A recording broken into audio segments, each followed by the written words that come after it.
So for instance, like the original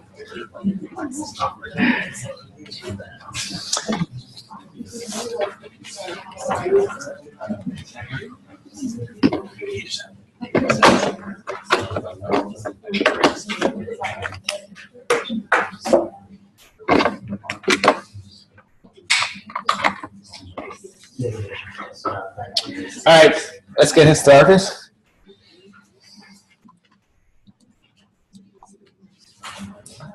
Making sure, okay. All right, so in the next couple of slides, I'm going to start to give a few examples of using the genetic DNA sequencing information. How do we try to understand the biology or help the patients? And so the first part I want to talk about is the next generation sequencing enables breakthrough in genetics of complex disease. So the goal here is really trying to understand the etiology. And I'm going to give only one example to see that how the whole genome sequence, it's very early, but I thought it's very, very good example to see how the whole genome sequencing was planned or designed following the genetic GWAS analysis. So how, and this will be a perfect example. You see that sequencing is filling in the gap of what the GWAS has been identified. So the example here is published a couple of years in Nature Genetics, and the disease we're trying to focus on is SSS, sick sinus syndrome. I be honest, I know nothing about this disease, and that this is not the point of this example as well. So it's a wide range of electrophysiological abnormality, including failure of sinus node and actually impulse formation propagation. And it can happen in any age and potentially in older populations. And also there are other cardiac disorders being observed for the patients who are not very old. Treatment for this disease is going to be permanent cardiac pacing. Okay, so now let's go into what they have done. So this disease, initially they started to do the GWAS. So basically that is a case control study, meaning that we have some of the patients, which is a case group, and then the controls, which are general population, not sick. Okay, the population here is Icelandic populations. You can see almost 800 cases versus 37,000 controls. And what they did is to do the SNP genotyping arrays. And I believe it was 1 million SNPs. And then they did the imputation and extended to 7.2 million SNPs. And basically they did the association studies on this 7.2 million SNPs, meaning they did 7.2 million association studies. And then they corrected everything, and then eventually they found out one very important SNP seems to represent a lot of signals in this disease. And this is on chromosome 14q11. Okay, so that is what they did for the GWAS part. And it's an important discovery, and they don't know where to go from there. So, and also this particular SNP is most likely just a tag SNP that give an indication of this entire region, but it's not a causal SNP as well. So they decided to go for the region marked by this particular SNP. And the next thing they did is they actually did whole genome sequencing. And the whole genome sequencing, of course, they don't have money to do for all the 37,000 individuals back in 2011. But what they did, actually, they did 87 individuals with whole genome sequencing, including 80 controlled individuals who have been chip typed, meaning that we already have the GWAS data, and 4 additional SSS individuals that carry this particular variant, and also that 3 individuals not carrying this marker. So that's what they did for the whole genome sequencing part. And what they identified is this 87 individuals, 11 million SNPs were caught, and they also did association studies. They found that there is no significant SNP outside of this region. It's kind of disappointing in the way that why we then have to do the whole genome sequencing. But speaking of Icelandic population, and Iceland is a pretty small country, right? I assume. And the last time I checked, I don't know if it's still true or not, it's 320,000 people. And the reason I checked that was they did really well in the last European Cup, right, in the soccer. And then when I look at that and say, okay, this country, the entire country can be packed into 4 football stadiums, right? And the Indianapolis Colts Stadium is 80,000 people. And then they probably did for every single individual in this country, they did the whole genome sequencing by this time now. And the data, you can analyze the data. I haven't checked that. The rumor I heard is you can analyze their data, but you have to be physically go to the Iceland to do that. But that's why that, back in 2011, they did 87 whole genome sequencing. That's pretty remarkable. It's a lot of money to do that, and now they have much more data. Okay, but anyway, those are the studies they have done, right? And they identified that many SNPs. And then they found that within this region, the strongest association is another SNP that is not the one that's being identified. And this occurred in 4 carrier individuals. It's absence from all 3 non-carrier cases and 1 carrier control. And it is a non-synonymous mutation in exon 18 of this MYH6 gene. Okay, and then they will start to make the story of this particular gene, why it is related to the cardiac effects and things like that. They start to make sense, right? So it seems that they start to, at this point, it's still very speculatory, and whether it's right or not, we don't know. And they also found that there's no other significant association after you account for the effect of this SNP they just identified. And in order to publish the paper in Nature Genetics, you have to do more than just this, right? So what they did is they found this showed a significance association, 87 samples, but are they representative? So this is only 87 sample, it's not that much. And then what they decided to do is they will further zoom in this particular region, exon 18 of this particular gene. And what they have done is they look at more individuals. They did another 358 Icelanders. Some of them have disease, others don't. And they actually did a summary sequencing on this particular exon for every single one of it. And at the same time, they also did a SNP array, but only targeted on the exons in this particular exon. No, this is a genome-wide. And then they also did another major, a lot of people, 523 people on the SNP array only. So there are some cases, there are some controls. Okay, so this is what the data they have, right? So 900 something individuals, they have both the SNP on this chip and also this position is being genotyped. And another 37,000 individuals, they already genotyped in the earlier phase of the study, right, in the very early stage. And then they decided to do the imputation to impute this SNP because this SNP is not on the chip they use. So they, based on the information, they imputed this particular SNP.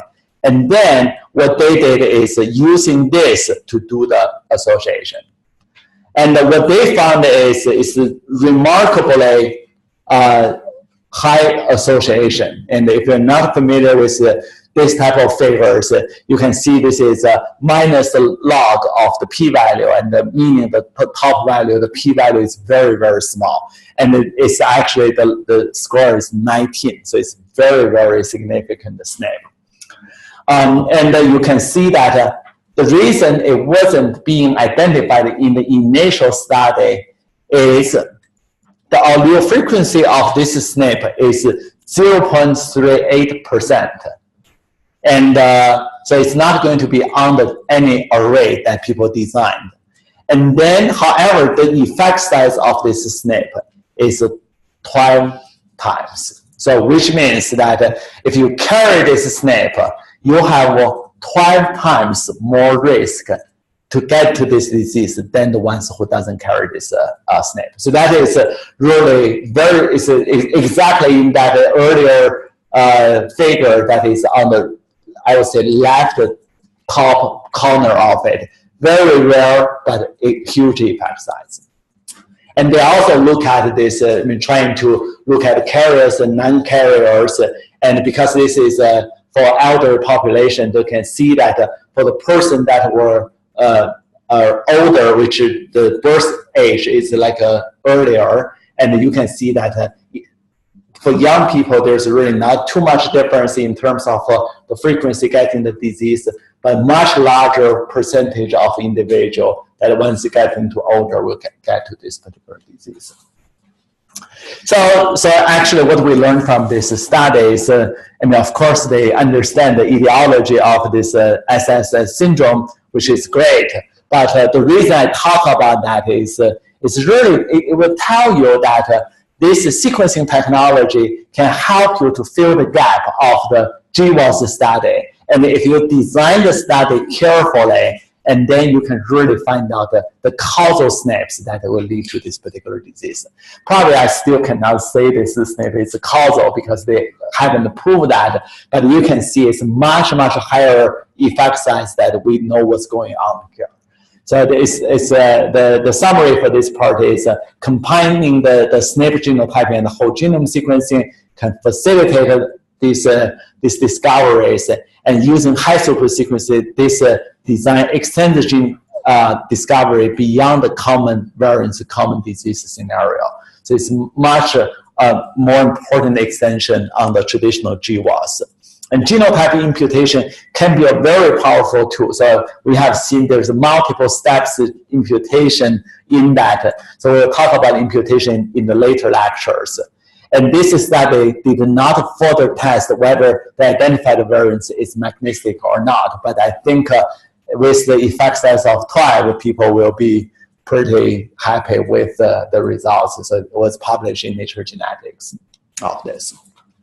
Okay, any questions for this part? Okay, and it's a really fun paper to read. I encourage to read it. Okay, so the next part of this lecture, a few slides, I'm going to talk about not in the research setting. How can we use this technology in the future or in the present to really help the patients? So I'm going to talk about two papers. The first one is it's really something like you feel it's a scientific fiction a couple of years ago, and now we can completely change that. So you can see that how people thinking about it in 10 years from now, in 20 years from now, and how when we visit a hospital, when we see the doctors, what type of information they are going to give us with the combination of the genetic variance information. Okay, so this example is published in Lancet in 2010, so it's quite early. The patient is only one patient, which is a 40-year-old man, and that man happens to be a professor at Stanford. And this person has a family history of coronary artery disease and sudden death. Okay, it's family history is there.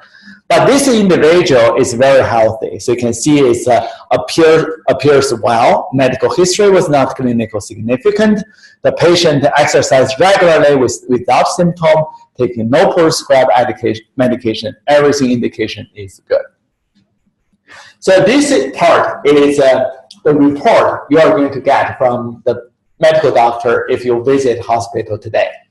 So it has, I know you cannot see it, but hopefully you can look at the slides. So there's age, height, weight, BMI, and your blood pressure, and class show, and whatever that people do the test regularly. So these are your clinical report information. And this figure shows their family histories, and that will include this individual is here, so you can see that their ancestors and some of the offspring or relatives have a certain type of disease. Okay. And what they did back in those days was using a technology. Now it's already not there. It's called helicals, and it's they did 148 gigabytes of the data, and those are 33 base rates.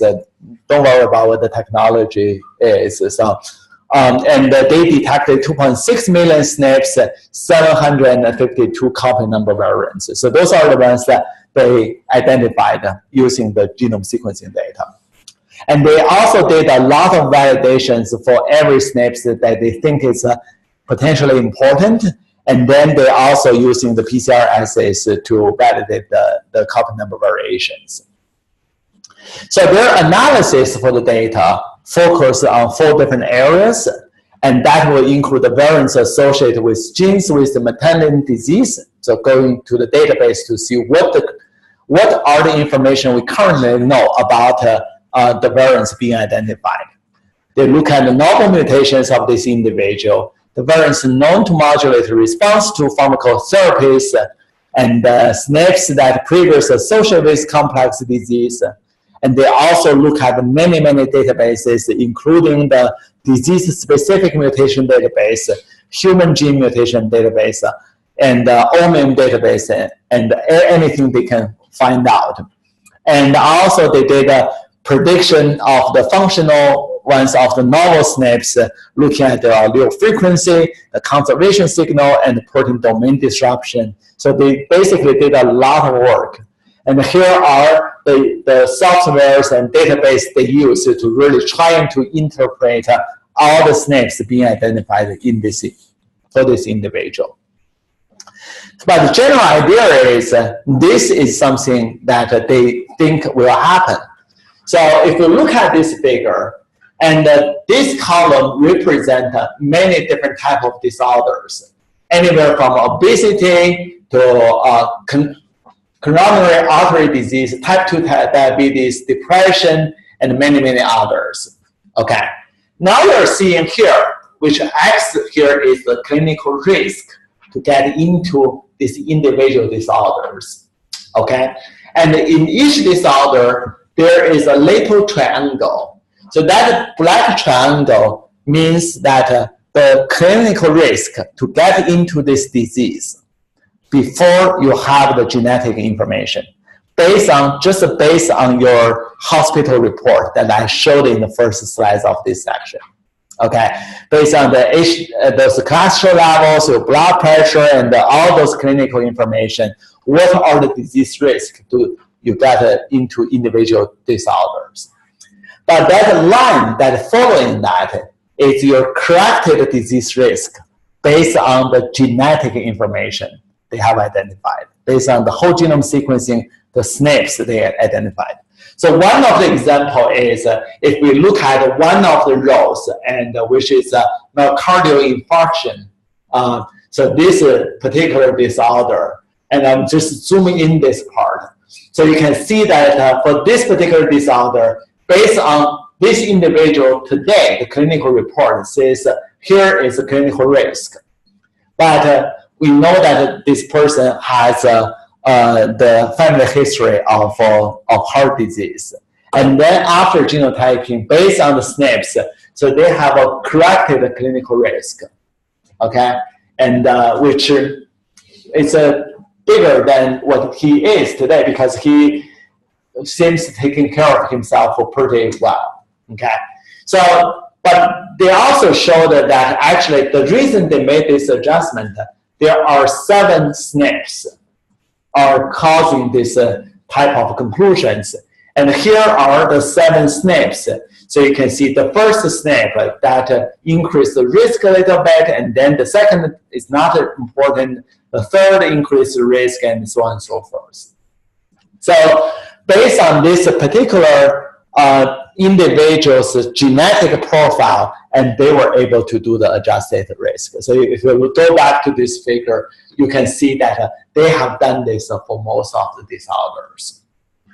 So this is something, if you think about that, it's very different from what 23andMe and those companies do, right? So if you think about the 23andMe, you give them your saliva samples, the DNA, they will first send you back all those fun stuff, right? You are 10% French and 5% British and 80% Italian and things like that, right? They give you all those fun stuff. And then, I don't know the current report, but there are, at one point, they also gave you a risk getting into different disease, right? But that information is only purely based on the SNP information, based on your genetic markers. But your DNA is who you are. But your clinical information tells people how you live. So whether you get a certain disease or not is a combination of who you are as well as how you lived. Only based on the genetic information, there are a lot of misleading information. So but I really think this type of report in the future would really be used potentially more in the hospital settings and giving the patient the genetic, the clinical relevant information to adjust their disease risk. And there are many other informations that come out of this article. I encourage to read that, and we're still not there yet, but you can see that where the field is going. And they also look at a lot of SNPs related to the pharmacology stuff. And we know that when we take certain drugs, some people is going to be more effectively metabolize that particular drug, others are not, right? There's a bunch of CYP genes, 450 genes, and they are kind of responsible for the metabolism of the drug. And the SNPs in those genes sometimes impact our ability to make use of these drugs. So many studies has been done on that. There are many very mature existing conclusions about that. So basically they look at those type of databases. They say based on a SNP, they found that this particular gene, CYP gene, has a SNP, and then that tells people that whether if you have certain disorders, whether this drug will fit you better, and that drug will have higher ability to metabolize, and that drug will have more side effect, and those type of information. So I'm not going to read all those, but those are the information being concluded, or at least speculated from the genetic variance profile that this individual has. And they also look at from the systems biology perspective, and they found that those are many different diseases. They are kind of relevant to each other. And people who have type 2 diabetes and obesity, they certainly have a lot of relevance, and together with heart disease. So it's the disease is not the individual disease setting. It's kind of can be looked at from a system biology perspective.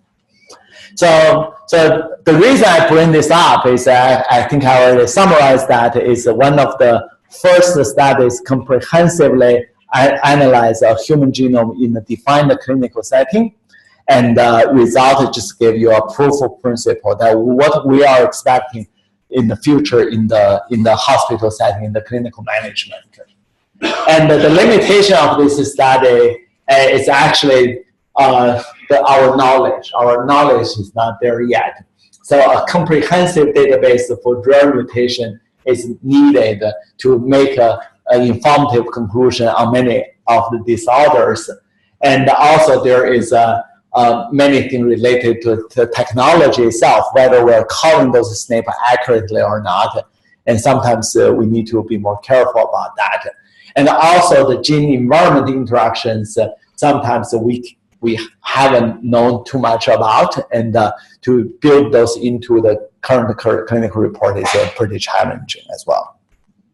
Okay, so that is the first example I want to show that in the future that how potentially we can use the DNA sequencing information into the clinical settings. And the second one, I'm going to give one example of a story of a little kid. And so you can see that this is the boy who presented at 15 months of age with, I'm not going to read this, even I were able to, I'm not going to understand what this really means.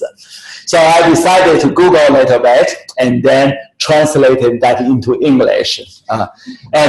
Which is severely underweight. When he ate, unusual holes would open between his intestine and skin, causing feces to leak into a large wound in his abdomen. So it's a very, very painful disease. And he had more than 100 trips to the operation rooms in 2 years. And the surgeon basically removed the colon, and still nothing happened. And the age of severity of the presentation suggests underlying immune defect. However, despite the comprehensive clinical evaluation, they were still not able to identify what the disease cause is. So the doctor of this little kid wrote to the dean of the medical school, I think it's a medical college of Wisconsin, and I'm writing to ask if there is some way that we can get this genome sequence. There is a good chance that the Nick has a genetic defect and is likely to be a new disease. Furthermore, a diagnosis soon could save his life and truly showcase a personalized genomic medicine. And the goal for this, if I translate this into what he wants to do, is actually he wants to identify causative mutations through exome sequencing studies. And again, this has been a couple of years ago, and they used a very early version of the technology, which they identified 16,000 variants in the exome regions. If we do this in our core today, the whole assay will cost about $500. So it's really not very expensive. Of course, it's not clear approved or anything like that, but this is something that can be done extremely cheaply. And then I'm not going to read through this. Basically, eventually, after a lot of stuff, they found a gene that is an X-linked inhibitor of apoptosis genes, and all the indications suggesting that this potentially is a cause for this individual to be that sick. And actually, based on that report, and they found a cure for that, and actually did the cord blood transplantation, I think. So the patient received a human leukocyte antigen matched the cord blood with a total whatever this kind of clinical terminologies, but eventually after 42 days post-transplantation, and the child was able to eat and drink, and there has been no recurrence of GI disease, suggesting this mutation also drove the GI disease in this.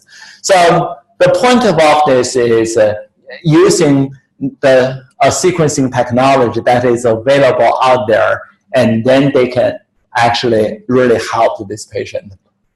I have to say that this has to be really a lucky case. And first of all, they were able to identify a causative mutation for this patient. And more importantly, they have a cure for it. So it's not like every single case we will get into that lucky, but still that you can see that the technology is there. So, and then this is a couple months after this story, and actually Francis Collins presented this story to the Congress when he tried to lobby money for NIH. So how the technology development really helped the patients. This is one of the stories they talk about. And then later that this genetic testing on some of the patients has been really everywhere, and including IU. We have a couple of clinical setting, including Martil Vata, and he will talk about the environment he set up a couple of years ago, and to do this type of things. So it become really a general trend across the country. Okay, any question so far? Okay, so now let's move on to the last part of this lecture, and will be the different scopes of DNA sequencing. And we kind of touch base this a little bit, but I want to do a little bit more extended fashion. The whole genome, the first scope to do the DNA sequencing is going to be the whole genome sequencing. Okay, and we know that number of sequenced genome grow really fast with cost of sequencing jobs. And we know that in 2007, and that was the first individual genome, which is Watson's genome, cost about $2 million. And then later we have the 1,000 Genomes Project. They sequenced 2,500 individuals. And then there's a cancer-related study, and there's many disease-related genomes are start to be there. So at IU, that the group at Alzheimer's disease, they have over 800 patients. They have a whole genome sequencing already there for many years. So the cost now is about $1,000 per genome, and we can anticipate it still has a trend to going down in the future. But despite this cost, in some of the cases, it is still potentially can be too expensive for many studies, right? So we are talking about here the sequencing cost is $1,000, and but that is kind of it's a reagent cost with minimum technician cost. We do this possibly in a research setting, but if we want to do the clinical genome sequencing, it will become much more expensive. And I think it's about $4,000 to do the clinical level of whole genome sequencing at the current stage. So sometimes it's still very expensive. In that case, we mentioned earlier that we want to stay focused. So if sequencing the whole genome is too expensive, let's sequence a chunk of it. But the trick is where do we sequence? And there's a couple of different strategies. The first one is to sequence the exon regions if we don't know anything about this particular disease. In that case, we at least we can find the genetic variants in the region that we know what their functions are. Or you sequence a region that in the past you already know certain things about that disease.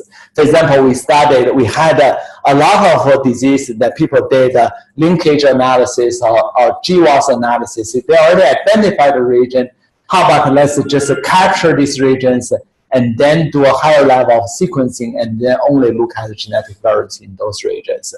So that is another strategy to do the targeted sequencing. But if we do that, actually it's not that simple, right? So think about that. You got my DNA, and you say, okay, let's sequence the exon part. But the problem is my non-exon part of the DNA is still mixing in my DNA. So how do you separate the part that you are interested in out and only sequence the part that you are interested in? How do you do that? Right. So that comes to so-called capture strategies.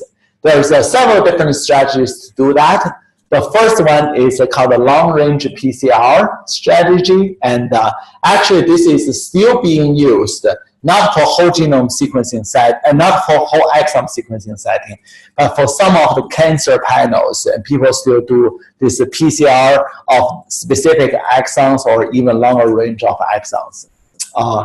And also the reduced representation libraries. I'm not going to go detail of this because it's much less commonly used. And most of the technology that people are using is actually initially capture array technology and now more on the capture in solution technology. So let's get into this a little bit. So first one is capture array. So here is the study design. It's quite simple, okay? So if you look at this figure, this part is your genomic DNA, and it's everything. And then you look at here is you got the purple part and black part. Purple part are the regions that you want to do the sequencing. For example, exon regions, okay? And then the trick is how do we separate the purple from the black because they are all mixed in together. So what you do is you do the adapter, put everything on it, and getting ready for sequencing. But at this stage, you actually design the microarray. So remember, we have the microarray technology, but those probes only target on the regions you are interested in. Okay. For example, I got this exon, and then I design a couple of probes to target on that specific exon. So in that case, once you do this assay, and after this hybridization protocol, so you can see that the purple ones, which are the regions you want to sequence, is being hybridized to the microarray. And the black ones are kind of floating around. And at that stage, you wash it, and so all the black will be washed away, and only purple fragments will left, and you do the sequencing. So this is called the capture array technology, and it has been used for many years. And before we move on to the next one, which is almost identical protocol, it's just not using array-based technology. So this is something called the capture in solution. And most mainstream capture assay is the Agilent Sure Select assay. And so you can see this is basically how it works. Okay, so you got your DNA sequence, and you break it into smaller pieces. And then that's your DNA. You mix it with the ones you want and the ones you don't. Okay, and then you are getting another part of like a capture array, but it's not an array. So you design a lot of probes to target on the region you're interested in. And then those probes, you also put a bout in there. Okay? So you can see those are being labeled as boutin. And at this stage, you mix everything together. So this is the part that you're interested, you're mixing your DNA, including the part you're interested in and the part you are not interested in. And mix with reagent together with those probes, which are being boutin labeled. And then after doing that, you see the hybridization happens. Some of the DNA, they are not being hybridized to the part to the probe you put in. They are going to be washed away. But there are others that is being hybridized to your probe with the boutin associated to it. Okay? At this stage, you just do a bead capture to capture whatever DNA that has the boutin there. And then everything else will be washed away. So you only have the part that you want to sequence. So it's almost identical to the capture array technology. The only difference is the capture part is not array, rather it's a boutin, and then you can finish all the reactions in the tube, and you don't need to have array platforms. Okay? Any question? So this is the technology actually people used to do this type of capture. And we are using this very, very intensively when we do a lot of studies. Actually, so if you want to do the whole exome sequencing, for example, and you can just buy the existing protocol. All those probes has been already designed. And you say, I'm interested in human studies, and they will send you whatever they have. But if you're interested in certain regions that they don't sell that in the generic settings, actually they already have all their libraries being built. You just tell them the region you're interested in, and they will help you to design the probes, and they will ship that to you. So it's a very cost-effective fashion to do it. In many cases, that we only fall interest in certain cancer-related genes, for example, and we will just plug in whatever we are interested in, and they will tell us what are the probes you need, and then they will kind of ship the probe to us. Okay? So that is the capture or targeted assays. But sometimes this still can be too expensive, right? So if we look at the targeted sequencing, there are many different levels of cost. The cost associated to capture regarding the design capture assay or the probes, and there's the cost, and the capture reaction there is a cost. Those make sense.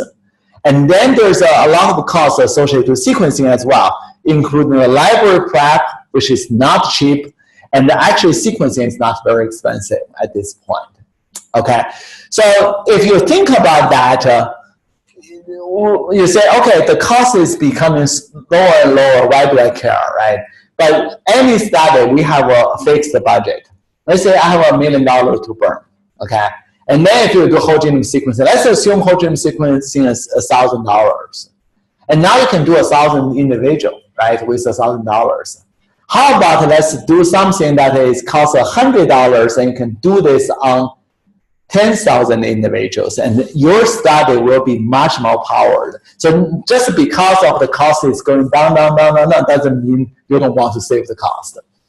So in this case, if we do this type of evaluation, actually there is a better way. In some cases, will help us to further save the cost, which is something called pooled sequencing. Okay, so if you look at this, the way they do that is you will still collect the DNA from all those individuals, and then you do the mixing their DNA together. Let's say these are case group, and there's another group of people that are control, but you mix their DNA in the early stage, and then do the capture, do the library, and do the sequencing. And this part, because you are doing this at a mixed DNA level, and you only need to be charged once rather than 8 times for this particular case. Okay, in that case, it's really making your dollar spend much longer, and then you can not only work on 1,000 people, maybe you can work on 10,000 people, and then that will help you to really, do the assay on much larger populations. So you can, so in many cases, and this type of setting is being very useful, especially when we identify some interesting regions, we want to further understand that in the much larger populations. But in this case, there is a compromise. The compromise would be you can identify the variants, but you will not know which variants are from which individual because you mix those variants in the very early stage already. So if they represent the same level of phenotype, like all disease population, and that is okay. You just later look at the frequency-based analysis. And also, you cannot target too big a region, and usually it's less than 1 megabase is fine. But if you go beyond that, and you probably the sequencing cost will take over, and then you are not saving too much money.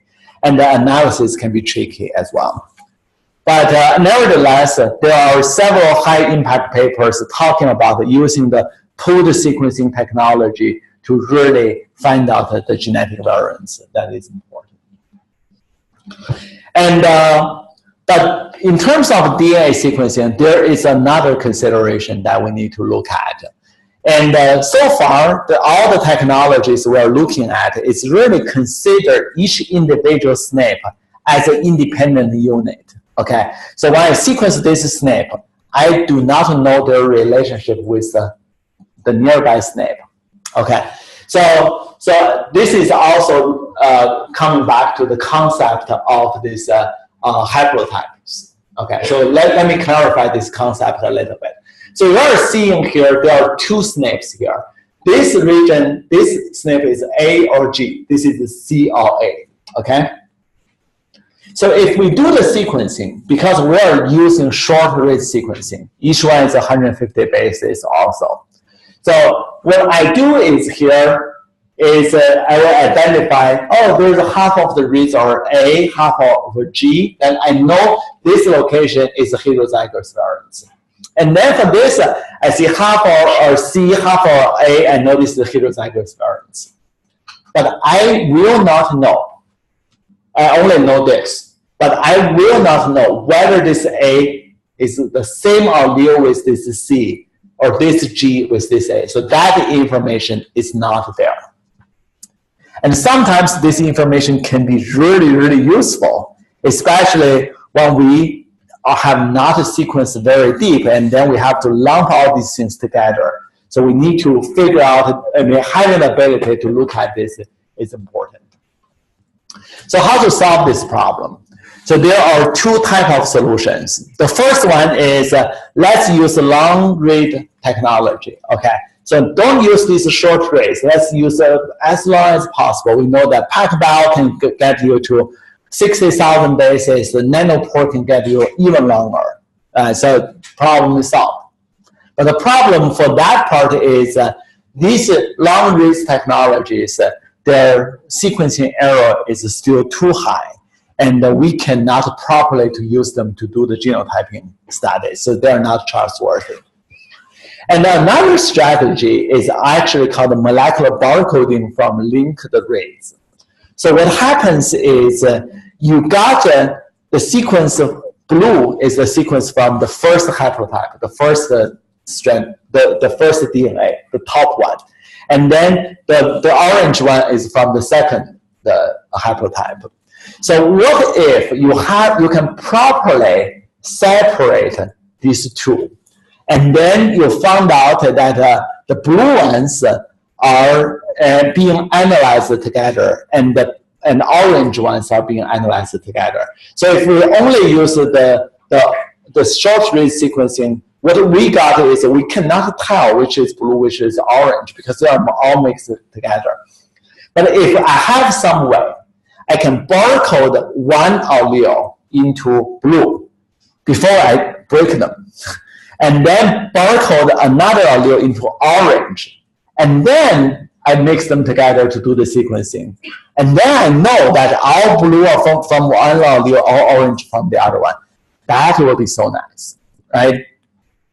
So if we do that, we can, so actually, this is the technology we're trying to get. It's called 10x Genomics. And they will have one of the applications to do this long-range DNA sequencing. So if we do that, possibly, this is actually from the one of the 1,000 genomes people, in the individual, this is NA128, whatever the number. So the individual that has been sequenced many times on every single technologies. But before that, we never know. For this genomic region, there is actually a deletion, 70,000 base deletion in one of the alleles, not in the other allele. So we never know that. And with this long-range DNA sequencing, we are able to, they are able to detect this. So this is another example. So you can see this, in the past, you cannot possibly to identify there's a large deletion using the regular short-read sequencing, but using the longer ones, it can help you dramatically. And so I didn't really talk about how they achieve this in the technology. So basically, the concept is very simple, and technologically, it's a little challenging. But the general idea is they have a way to barcode one haplotype, barcode the molecules before they break it into smaller pieces. And eventually they can reassemble them together based on two different alleles. If you're interested, and we can really go back and once we got the technology and we can try some of our real samples. And the last section, a few slides, and I want to review a little bit, is there is a new trend of the single-cell genome sequencing, and this will be even more challenging. And now it's all still in the experimental phase, and there's no commercial product is available. Some of you working in the biology lab, your PIs may have received one of the emails from me through different departments about a survey of the 10x genomics that we're trying to get. But that is for the single-cell RNA sequencing, which we'll spend some of time. Dr. Chi Zhang will talk about that part. But I'm specifically talking about here is the single-cell genomic DNA sequencing part. Okay, and the challenge to do that are very obvious. Okay, so first is the efficient physical isolation of individual cells is difficult. Okay, and the second one is once you got one cell, you want to sequence their DNA, and the amplification of the genome of a single cell to acquire sufficient material for downstream analysis can be challenging. And then to do the analysis can also be challenging as well. Okay, so and this is one of the review paper from here, and if you're interested, you can go to look at it. So basically, this is I think this is from Wikipedia. This is not that review paper, but generally that you got your samples and you can use different approaches to do the single cell separation. And then it can be laser capture microdissection based, can be the FACS sorting, and can be the microfluid and type of sorting. And then you do the single cell isolation, you got the DNA, and then you do the amplification, and eventually generate a library to do the sequencing. And this is from this particular review article. So, and for me, that sequencing is not very challenging. And isolation, there are plenty of technology can take care of it. And the real challenging part is really for this reliable amplification. So I haven't read this paper extremely careful yet, but if you're interested, you can go back to take a look at that. But they basically mentioned there are three types of approach to do that. The first one is a pure PCR-based amplification, and they potentially have some problems. And then there is an isothermal-based amplification. It's called MDA. Actually, in this slide, they also talk about the MDA approach. Chemistry, how to achieve that is not the point of this course, but you certainly should read that if you're interested. And there is also approach to the hybridized approach, which is combining these two types of things together. Okay, but I'm putting it there. This is, again, it's in a very early development stage. And some of the institutions can do it in the research settings. We are not there yet, but I think if next year I'm teaching this course, again, probably there will be commercial product on this because this area is really booming, okay? But anyway, that's all I want to talk about in terms of the DNA sequencing. The general scope is whole genome sequencing, targeted sequencing, pooled sequencing, long-range genomic DNA sequencing, and single cell DNA sequencing. So next lecture, we're going to more focus on the bioinformatics and the statistical components of the game, including the mappability, refined alignment, quality recalibration. There will be a lot of math equations, so just getting yourself prepared, and how to identify structure variations and potentially copy number variation from the sequencing data as well. And then I will also talk about some of the statistical methods for rare variance association studies. Okay? Any question? Should we do another quiz? No. All right. Have a nice weekend.